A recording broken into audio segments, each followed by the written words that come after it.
আমার মায়ের নাম ইয়াসরিনা সোনিয়া, একজন আধুনিক কিন্তু ধার্মিক মহিলা। ছোট থেকে আমেরিকাতে বড় হওয়ার সত্ত্বেও আমার মা অনেক ধার্মিক এবং পর্দাশীল। আমার নানা নানিও বাংলাদেশি ধর্মপ্রাণ মুসলিম এবং আমার নানিজান আমার মাকে যথাসম্ভব ধর্মীয় অনুশাসন মানিয়ে বড় করার চেষ্টা করেন। গত কয়েক বছর আগে এক রোড দুর্ঘটনায় দুজন মারা যায়। এবার মূল গল্পে চলে যাওয়া যাক। গরমের ছুটির কারণে আমি বাড়িতেই ছিলাম। বাবার ও ব্যবসায়িক কাজকর্ম না থাকায় বাসায় ছিল। বাবা মা আর আমি মিলে বেশ সুন্দরভাবেই ছুটি উপভোগ করছিলাম। আমাদের বাড়ির পাশেই সমুদ্র এবং একটা ছোট বিচ আছে। আমাদের প্রপার্টির ভিতরে পড়ায় সেই বিচে বাইরের মানুষ আসতে পারে না। তাছাড়া আমাদের বাড়ির আশেপাশে লোকজনের বসবাসও কম। মূল শহর থেকে আমাদের বাড়ি 2 মাইল দূরে। প্রায় প্রতিদিন বিকেলেই আমরা পরিবারের সবাই মিলে বিচে যেতাম। প্রথমেই বলেছি, আমার আম্মু একজন পর্দাশীল মহিলা। তাই বিচে গেলেও আম্মু শালীন পোশাক পরতেন। তবে যতই শালীন পোশাক পরুক, আম্মুর রূপ ঠিকই বাইরে প্রকাশ পেত। গত কিছুদিন যাবত আমার মাঝে অন্যরকম একটা অনুভূতি কাজ করে। শুধু মাকে না, যে কোন মেয়েকে দেখলেই আমার অন্যরকম একটা শিহরণ কাজ করে। বেশ কয়েকবার বাচ্চাঘরে কাজ করার সময় আম্মুকে কল্পনা করতে লাগলাম। নিজের মাকে নিয়ে এই ধরনের চিন্তা ভাবনা আমি মাথা থেকে ঝেড়ে ফেলার চেষ্টা করলাম। কিন্তু মাকে যতবারই দেখতাম ততবারই আমি নিজের উপর নিয়ন্ত্রণ হারিয়ে ফেলছিলাম। একদিন বাবা, আমি আর মা বিচে গিয়েছিলাম। মা লম্বা টি-শার্ট এবং ঢিলে জিন্স পরেছিল। মা আর বাবা একসাথে বসেছিল।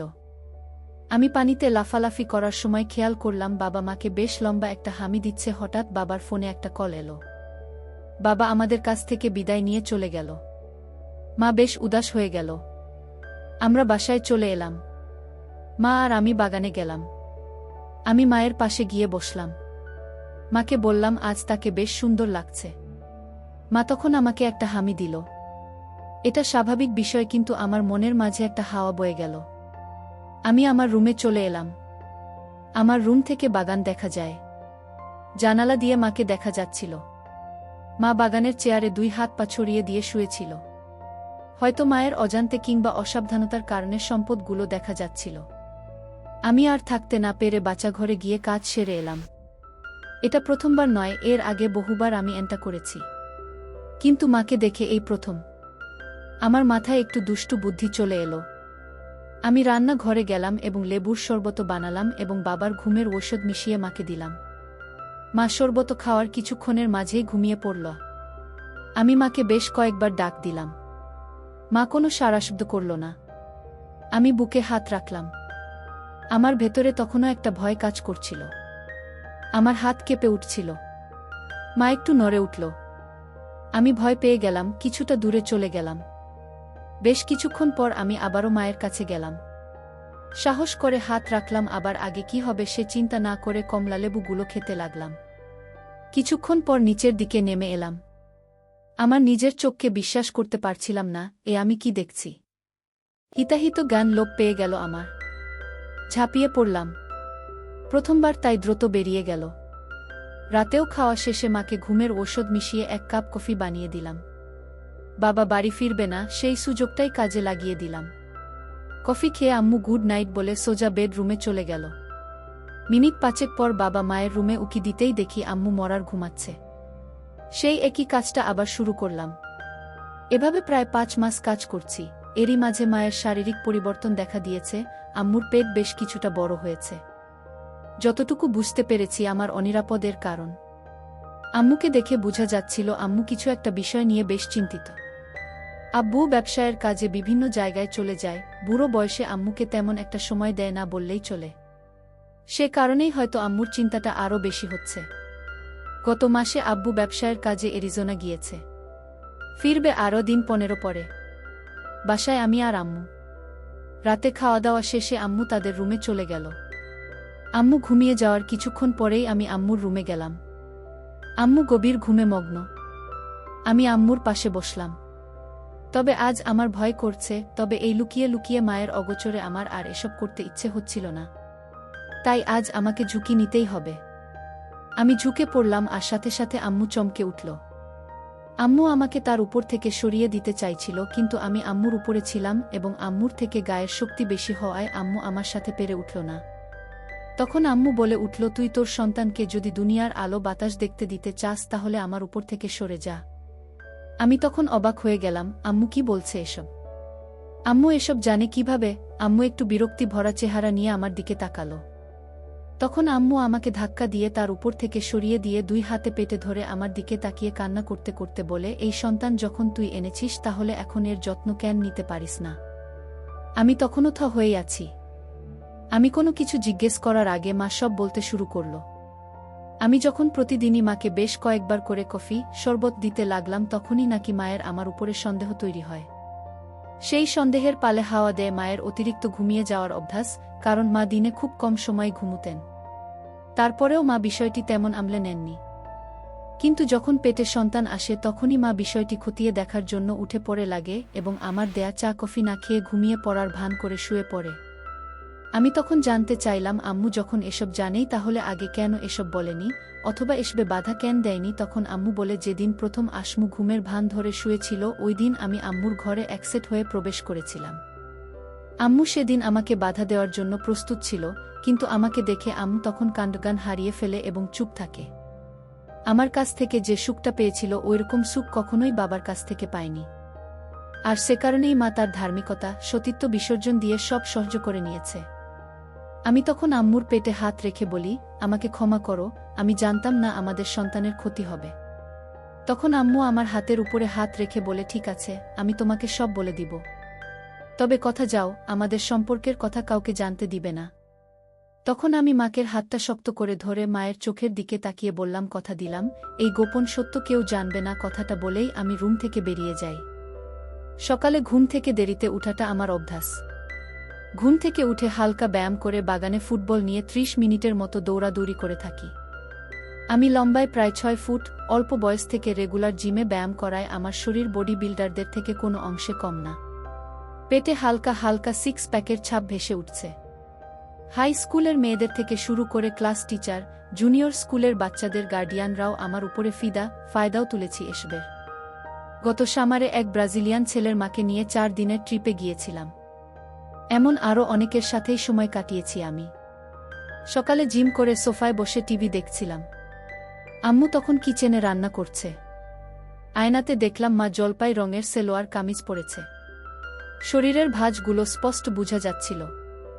আমি উঠে আম্মুর কাছে গেলাম, আম্মুকে কাজে সাহায্য করতে লাগলাম।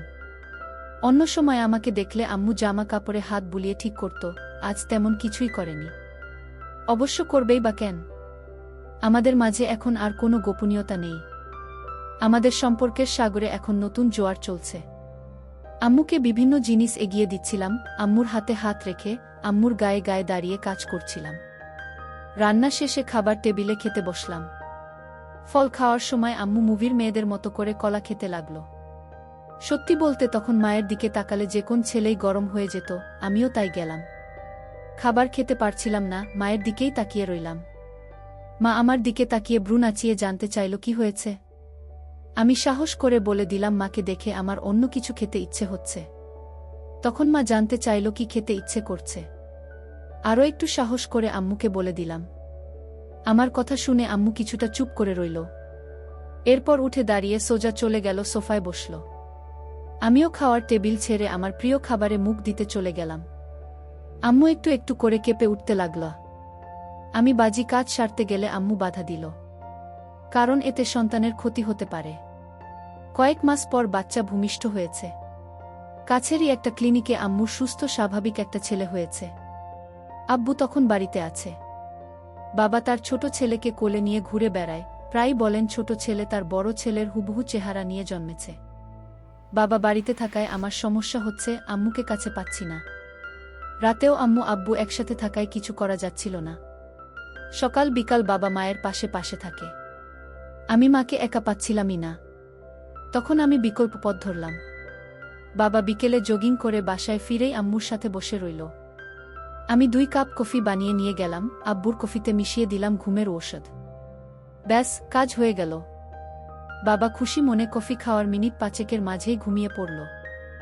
আম্মুর বুঝতে বাকি রইল না বাবা কেন হঠাৎ ঘুমিয়েছে। বাবা ঘুমানোর পরেই আমি আম্মুর সামনে একসেট হয়ে হাজির হয়ে গেলাম। লাউড স্পিকারে গান বাজাতে বাজাতে আমি আম্মুর কাছে নাচতে নাচতে গেলাম। আমার এমন আচরণে আম্মুর হাসতে লাগল। আম্মুর কাছে যেতেই আম্মু কাছে টেনে ধরল। কাজ সেরে মাকে নিয়ে সোজা সমুদ্রের নীল জলরাশিতে ঝাঁপ দিলাম। আম্মু আমার পাগলামি দেখে অট্টহাসিতে মেতে উঠল। সমুদ্রের ঢেউ এসে আমাদের ধাক্কা দিচ্ছিল, মাথার উপর দিয়ে পাখি উড়ে যাচ্ছিল। সমুদ্রের গভীর জলে সূর্য ধীরে ধীরে ডুবে যাবার প্রস্তুতি নিতে শুরু করল। আম্মু হঠাৎ সমুদ্রের পাড়ের দিতে যেতে লাগল। আমি জানতে চাইলাম কি হয়েছে। তখন আম্মু জানালো বাসায় বাবা আছে, তার ঘুম ভাঙলে যদি সে আমাদের এমনভাবে দেখে তাহলে সর্বনাশ হয়ে যাবে। আম্মুর কথাটির যুক্তি রয়েছে, বাবার ঘুম ভাঙলে বিপদ হবে, সেটাই স্বাভাবিক। আমিও আম্মুর সাথে সাথে বাড়ি চলে এলাম। আম্মু বাগান পেরিয়ে চুপি চুপি পিছনের দরজা দিয়ে বাসায় ঢুকল। আমিও আম্মুর পিছু পিছু চুপিসারে বাসায় ঢুকলাম। বাসায় ঢুকে দেখলাম বাবা নেই। আম্মু ভয়ে ভয়ে দোতলায় ওদের রুমে গেল। জামাকাপড় সামলে নিল। হিজাব এবং বোরকা পরে আম্মু আবার পিছনের দরজা দিয়ে বেরিয়ে এলো। আমিও আম্মুর পিছু পিছু বেরিয়ে এলাম। আম্মু ঘুরে বাবাকে গিয়ে দেখল বাবা বাগানে বাবুকে নিয়ে বসে আছে। আম্মু আব্বুকে ডাক দিল। আব্বু কিছুটা রাগী চোখে তাকালো। তখন আম্মু একদম অবলা মেয়েদের মতো করে তাকালো।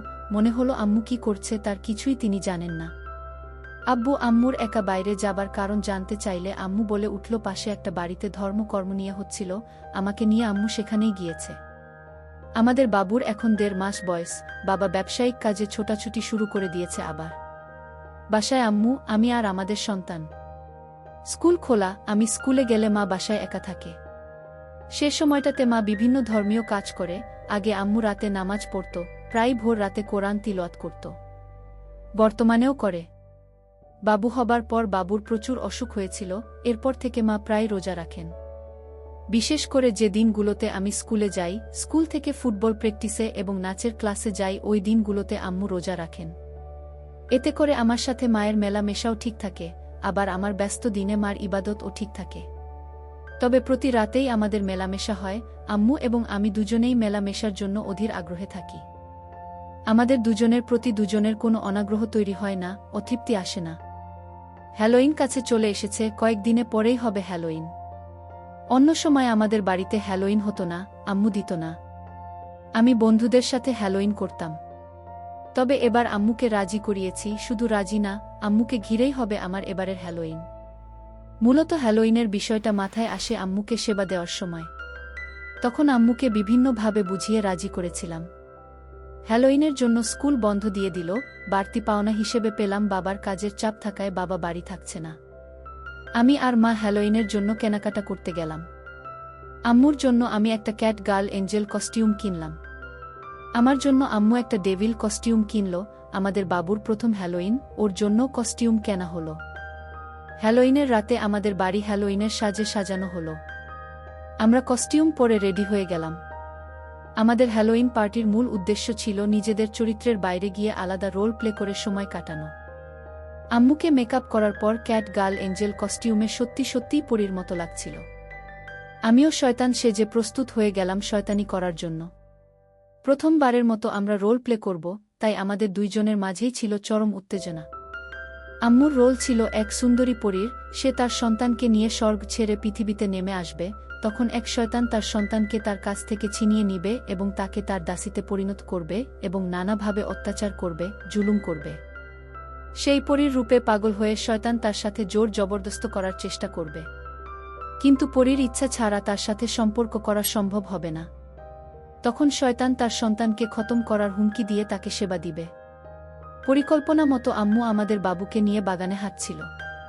আমি শয়তান এর মতোই আম্মুর কাছ থেকে মিথ্যা মিথ্যা বাবুকে কেড়ে নিয়ে আম্মুকে আমাদের বসার ঘরে বন্দি করি। মিথ্যা মিথ্যা অত্যাচার শেষে সম্পর্ক করার চেষ্টা করি এবং ব্যর্থ হই। এরপর হুমকি দিয়ে পরি রুমে থাকা আম্মুকে রাজি করাই এবং আম্মুকে আমার রুমে নিয়ে যাই। অতিরিক্ত পরিশ্রমের কারণে আম্মুর রুমে ঘুমিয়েছিলাম। ভোরে আম্মু নামাজ পড়ে, তাই অ্যালার্ম বাজে। অ্যালার্মের আওয়াজে আমারও ঘুম ভেঙে গেল। তবে বিছানা থেকে উঠলাম না, শুয়ে শুয়ে আম্মুর দিকে তাকিয়ে রইলাম। আম্মু হাতে পায়ে মোজা, সেলোয়ার কামিজ ও হিজাব পরে নামাজ পড়ছিল। নামাজ শেষে আম্মু যখন সব গুছিয়ে রাখতে হাঁটছিল, তখন খেয়াল করলাম আম্মু কিছুটা খুঁড়িয়ে খুঁড়িয়ে হাঁটছে। আমি বিছানা ছেড়ে আম্মুকে ধরলাম, জানতে চাইলাম কি হয়েছে। আম্মু তখন হাসতে হাসতে বলল, প্রথমবার পিছনে হয়েছে, তাই ব্যথা হচ্ছে। আব্বুর ব্যবসায়িক কাজ শেষ, বাসায় ফিরে এসেছে। বেশ কয়েকদিন থাকবে বাড়িতে। আমার আর আম্মুর মেলামেশা ততদিনে একটা আসক্তিতে পরিণত হয়েছে। আম্মুর একটু পর পরই আমাকে কাছে পেতে চায়, এমন ও দিন যায় আম্মুর প্রতিবার নামাজের আগে গোসল করতে হয়েছে। তাই বাবা আসার পর থেকে বিপদে পড়ে গেলাম। বাবার শরীরটা বেশি ভালো না, তাই বাবাকে ঘুমের ঔষধ দিতে মা না করে দিয়েছে, ফলে বাবা বাড়ি থাকলে আম্মুর হাতেরও দেখা পাই না। আম্মু একদম আপাদমস্তক পর্দা করে বাসায় ঘুরে বেড়াত। 2 দিন যেতেই আমি আর আম্মু ছটফট করতে লাগলাম। রাতে বাবা ঘুমিয়ে যাওয়ার পরেই আম্মু আমার রুমে এলো। আমি স্কুলের অ্যাসাইনমেন্ট করছিলাম, তাই জেগেই ছিলাম। আম্মু আমার রুমে এসে দরজায় টোকা দিল। আমি বই খাতা ছেড়ে উঠে দাঁড়াতেই আম্মু আমার কাছে চলে এলো। মনে হলো 1000 বছর পর দুজন দুজনকে কাছে পেয়েছি। এরপর সময় নষ্ট না করে কাজে লেগে পড়লাম। কতটা সময় গেল আমরা জানি না, তবে আব্বুর ধাক্কায় আমার হুঁশ ফিরে। চোখ মেলে তাকিয়ে দেখি আব্বু আমাদের বাবুকে কোলে নিয়ে রাগী রাগী চেহারায় অবাক হয়ে আমাদের দিকে তাকিয়ে আছে। আম্মু লজ্জায় মাথা নিচু করে রেখেছে। কয়েক মুহূর্ত যেতেই আব্বু দুজনকে বাসা থেকে বেরিয়ে যাবার জন্য আদেশ দিল। আম্মু ছুটে গিয়ে আব্বুর পায়ের কাছে পড়ল, আকুতি করে মাপ চাইতে লাগল। আব্বু আম্মুকে পা দিয়ে লাথি দিয়ে সরিয়ে দিয়ে আমাদের বাবুকে বিছানায় রেখে চলে গেল। আমি আর আম্মু তখনও আতঙ্কিত, অসহায়ভাবে মেঝেতে বসে রইলাম। মিনিট 15 পরে বাবা একটা সুটকেস নিয়ে এলো। আম্মুর দিকে একটা জামা ছুঁড়ে দিয়ে পড়তে ইশারা করল। জামা পরা শেষে আম্মুকে আর আমাকে 2 হাতে ধরে টানতে টানতে নিচে নামিয়ে আনল। এরপর দরজা খুঁজে প্রায় গলা ধাক্কা দিয়ে আমাদের বের করে দিল। মাঝে রাতে আমি, আম্মু আর আমাদের নবজাত শিশু রাস্তায় এসে পড়লাম। কি করব কিছুই বুঝে উঠতে পারছিলাম না। রাতে আমরা একটা হোটেলে উঠি। সারা রাত আম্মু কান্না করে। সংসার ভাঙ্গার কষ্টে এবং অনিশ্চিত ভবিষ্যৎ নিয়ে আম্মু ভীত হয়ে যায়। পরদিন আমরা চলে যাই আম্মুর বেস্ট ফ্রেন্ডের জুলি আন্টির বাসায়। সেখানে আম্মু আন্টিকে রাতের ঘটনার কিছুই বলেন নাই। আন্টিকে আম্মু বলল কিছুদিন বেড়াবে। আন্টিও সানন্দে আমাদের থাকার ব্যবস্থা করে দিল। আন্টির বাসাটি বেশি বড় নয়। উনি একা মানুষ, 3 রুমের ফ্ল্যাট বাসায় থাকেন। আমাদের একদম কোণার রুমে থাকতে দিলেন। রুমে বাথরুম, জানালার বেলকনি সব আছে। রুমে ঢুকে আমি ফ্রেশ হয়ে একটা শর্টস আর টি-শার্ট পরে বিছানায় শুয়ে পড়লাম। আম্মু আজকে বেশ স্বাভাবিক। আমি বিছানায় শোবার পর আম্মু বাচ্চাঘরে গিয়ে ফ্রেশ হয়ে বেরিয়ে এলো। এরপর ব্যাগ থেকে একটা নাইট ড্রেস বের করে সেটা গায়ে চাপিয়ে পাশে শুয়ে পড়ল। আম্মু বিছানায় শুয়ে পড়ার কয়েক মিনিট পরেই ঘুমিয়ে পড়ল। গত রাতে ঘুম হয়নি, তাই হয়তো আম্মু কাহিল ছিল। রাতে হঠাৎ ঘুম ভাঙতেই আমি নিচে কিছু অনুভব করলাম। ঘুম ঘুম চোখ মেলে তাকাতেই দেখি আম্মু আমাকে জেগে উঠেছি দেখে আমার কাছে মাথা নিয়ে এলো। অনেক ভালোবাসা দিলাম তখন আম্মুকে। আন্টির বাসাতে আমাদের দিনগুলো ভালোই কাটছিল, কিন্তু প্রায় 1 সপ্তাহ যাবত আন্টির বাসায় থাকার পরেও বাবা আমাদের সাথে কোনো যোগাযোগ করল না। আন্টির বাসাতে আরও কিছুদিন থাকাটা আমাদের কাছে বেশ লজ্জাজনক মনে হলো। তখন আম্মু আমাকে নিয়ে লস এঞ্জেলস এর কাছে সান্তা মিরিয়াতে আমার নানার বাসায় চলে যাবার কথা বলে। যেমন কথা তেমনি কাজ হলো। রাতে আমি আর আম্মু একটা গাড়ি ভাড়া করে সান্তা মারিয়াতে চলে গেলাম। নানার নানি মারা যাবার পর থেকে বাসা খালিই ছিল। মাঝে মাঝে আমরা বেড়াতে আসতাম এখানে। লোকজন থাকে না, তাই আমি আর আম্মুই এখানকার একমাত্র বাসিন্দা। নানা নানি বেশ যত্ন করে ও রুচি নিয়েই বাসা বানিয়েছে। বাসার সামনে সুইমিং পুল, বাগান সবাই আছে। আমরা প্রায় ভোরে নানার বাসায় পৌঁছালাম। বাসায় ঢুকে আম্মু দ্রুত জামাকাপড় পাল্টে নামাজ পড়বার ঘরে চলে গেল। নামাজ শেষে আম্মু নানা নানির রুমে চলে গেল। মা বাবার কথা মনে করে আম্মু কিছুটা মন মরা হয়েই বসে রইল। আমার আম্মুর জন্ম এখানে। আমি আম্মুর পাশে গিয়ে বসলাম। আস্তে করে বললাম, এই ঘরেই তোমার বাবা মা থাকতো, এখানেই তারা মিলিত হতো। আজ থেকে এখানে আমরা থাকব, আমরা এখানে মিলিত হব।